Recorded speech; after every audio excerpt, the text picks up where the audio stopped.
shini ndonjë gjast që lëvizje? Jo, asun nuk shoh të paktën asnjë gjast të tillë. Kjo për vetë faktin që gjithçka po duket një lloj skenari zotit Kurti prej momentit kur ka marrë vesh rezultatin e 9 shkurtit. Pra ai kur e ka kuptuar që ka 40%, po duket tiketar ky skenar i zhagitjes edhe mos formimit të institucioneve deri pas zgjedhjeve lokale. Sepse ai e dinte në thelb që asnjëra prej partive nuk do të ishte gatshme që të bashkëpunonte me të, ndërkohë që zgjedhjet lokale krejt e taktizuar është gjithçka. Prej kur e ka marrë vesh rezultatin. Pra kur ka rënë 40%, do me thonë, ai ndoshta ka prit më shumë, po besoj që po, jo vetëm në bazë të asaj edhe çka proklamonte në publik, po edhe ka mendu kështu personalisht, me të mësuar rezultatin prej 40%, po besoj që e ka para pa, sepse distanca kohore, intervali kohor ka qenë shumë i shkurt. Dhe ka mendu si opcion që krejt kjo zhagitje, po është bë me skenon. Pse do ndodh kjo?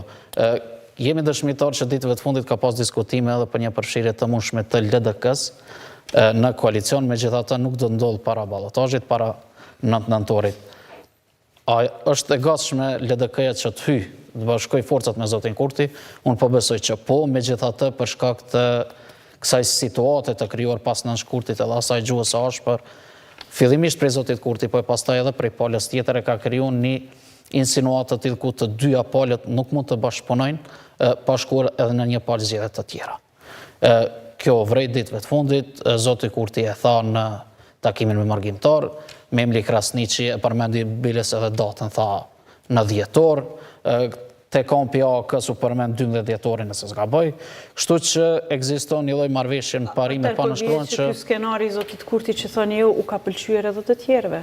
Andaj edhe kanë përcjell hapa. Po, shumë është e thjeshtë, domethënë po luajtur në skenarin e tij. Po të mos donin partitë e tjera ta shtynin edhe vet, të mos ta zhagitin çështjen, atëherë do t'ja votonin në kryekovendarin.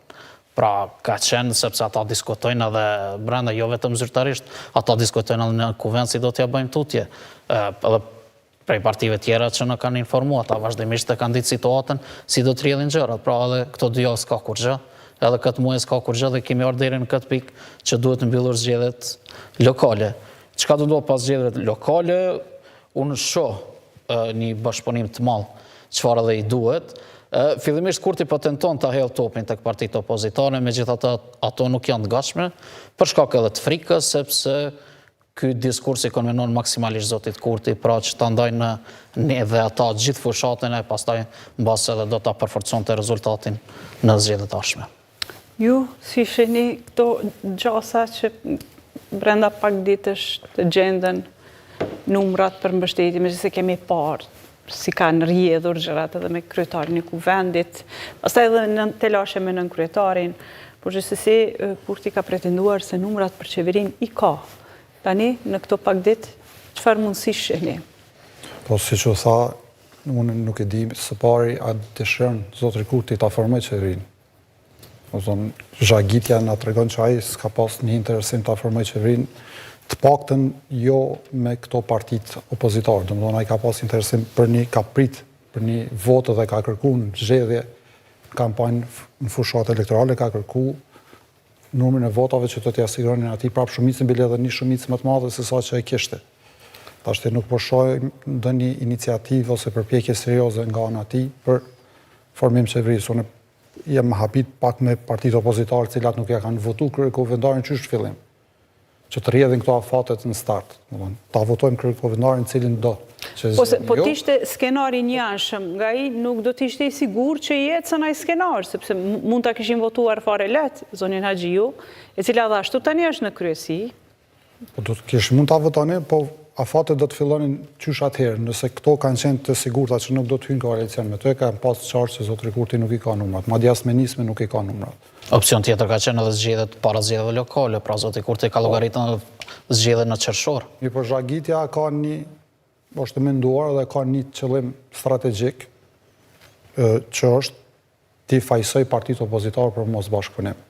Kjo ka qenë strategjia që është fillim të zvarritet deri në atë pikë sa njerëzit të bindën që po të dojë opozita formohet qeveria, po opozita nuk po dëshiron të formohet qeveria, prandaj Kurti nuk ka se çfarë të bëj, duhet shkojnë zgjedhje, dhe kjo i mobilizon votuesit e zotit Kurti, i mobilizon edhe njerëzit që ndoshta nuk kanë votuar herën e kaluar ose hezitojnë të votojnë ose janë me dilema dhe arrihet qëllimi i madh strategjik i tij që ta bëj, themi, e ka bërë një si fushat elektorale këtë periudhë. Po mirë, të tjerët, a nuk mund të tjerët ta përdorin situatën e njëjtë në favor të vetin, nësa i fajson gjithë të tjerët se po e pengojnë, nuk po duan s'po e lejojnë ta bëjnë qeverinë, s'po e mbështesin, edhe të tjerët njëjtën gjë mund ta përdorin, ta kthejnë në strategjitë të tyre për të bindur votuesin që ai është fajtori që mban zvar institucionet për 8 muaj me radhë.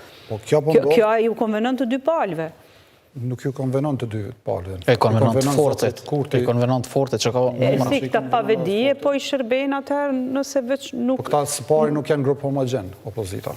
Nuk kanë pajtueshmërinë ndërmes vete. Ka PDK-ja me AKN të vendosur ta bëjnë një qeveri të opozitës, por LDK-ja duket se nuk e di çfarë pozicioni ka marrë LDK-ja, domethënë nuk është për ta formuar qeveri, nuk është për të bërë bashkë me opozitën. Ne kritikon, sillet si parti fituese, domethënë ka një përçarje edhe një heterogenitet ose një jo homogenitet të skajshëm në mes vetë opozitës. Le pastaj faktin që edhe opozita do të vonte për të siguruar gjithë numrat për ta bërë 61-shin e qëndrueshëm po vlasim. Se 61 mund t'i bëjë edhe tash zotëri Kurti, kemi pa deputetin Bek Berisha që e votoi Demal Bashën, domethënë mund dalë ndonjë kështu që e voton, po ai do të ketë numrat sa herë duhet me kaluar ndonjë ligj, ndonjë iniciativë, ose kur i duhen 2 të 3 ata do t'i ketë. Aty është kretë probleme, do më thonë, zoti Kurti s'është as pak interesuar. Do më thonë, ta formoj qeverinë deri të dielën, thjesht ka marrëveshjen parim të panënshkruar që të shkohet në zgjedhjet të parakohshme në muajin dhjetor dhe nuk ka zgjidhje tjetër të mirë. LDK-ja e përmend edhe pak më herët, LDK-ja unë besoj fuqimisht është e gatshme me qeveri. Kjo edhe për shkak të pozicionit të Abdixhikut brenda partisë.